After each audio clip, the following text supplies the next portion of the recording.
दोस्तों, एक मीरासी को ख्वाब आया कि उसके कमरे में मिठाई ही मिठाई भर गई है और वो उसमें से सारे ख्वाब में मिठाई ही खाता रहा। सुबह उठा तो सोचा कि अब इतनी मिठाई का मैं क्या करूंगा, ऐसे तो ये पड़ी पड़ी खराब हो जाएगी। वो मस्जिद में गया और ऐलान करवा दिया कि आज शाम को सारे गांव की गामे मीरासी के घर में दावत है। हर बंदा हैरान हो गया कि घर घर से रोटियां मांगने वाला आज पूरे गांव की दावत कर रहा है। गामा मीरासी घर आया तो उसकी बीवी ने कहा कि अभी अभी मस्जिद में ऐलान हुआ कि गामे मीरासी के घर दावत है। गामा मीरासी सीना चौड़ा करके बोलता है कि मैंने ही ऐलान करवाया है, ये जो अंदर कमरा मिठाई का भरा पड़ा है इसको कौन खाएगा। मैंने सोचा कि वैसे भी इतनी मिठाई खराब हो जानी है तो चलो गांव वालों की दावत कर देता हूँ। सारी उम्र इनका खाया है, आज जरा अल्लाह ने सुनी है तो इनको भी खिला दूं। गामे की बीवी हैरान हो गई और तफसील पूछी तो उसने अपना ख्वाब सुनाया। उसकी बीवी ने सर पकड़ लिया और कहा कि जाओ अंदर कमरे में जाकर देखो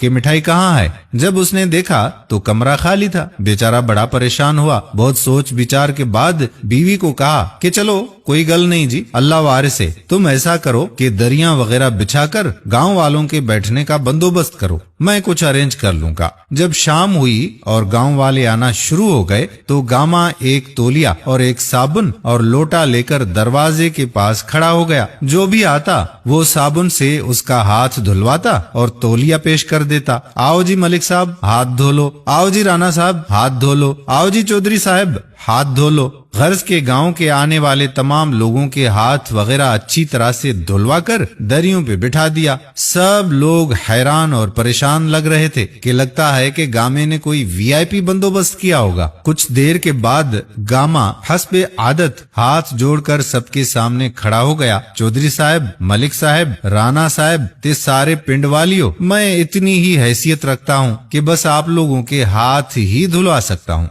दोस्तों, कुछ लोग अपनी हैसियत से बढ़कर ऐलानात कर लेते हैं और फिर वो सब कुछ नहीं कर सकते। जैसे आजकल के हमारे हुक्मरान जो बड़े बड़े दावे तो करते हैं लेकिन पूरा एक पर भी नहीं उतरते और फिर कहते हैं कि इस बार आप लोगों ने वोट दिया था तो हमने ये कर दिया, यहाँ तक हमने ये कर दिया, आगे भी हमें वोट देते रहिए। कौम भी सीधी साधी है कि हाथ मुंह धोकर दरियों पर बैठे गामे का इंतजार कर रहे हैं और हमें फिक्र कोई होती नहीं है। तो अगले आने वाले इलेक्शन में जब कभी भी आपको मौका मिले तो गामे की बातों पर नहीं लगिएगा। उम्मीद करते हैं कि हमारी आज की वीडियो भी आपको पसंद जरूर आई होगी और अपने दोस्तों से शेयर भी जरूर करेंगे। आने वाली वीडियो तक अपने मेजबान कादिर बख्श कल्होड़ो को इजाजत दीजिए।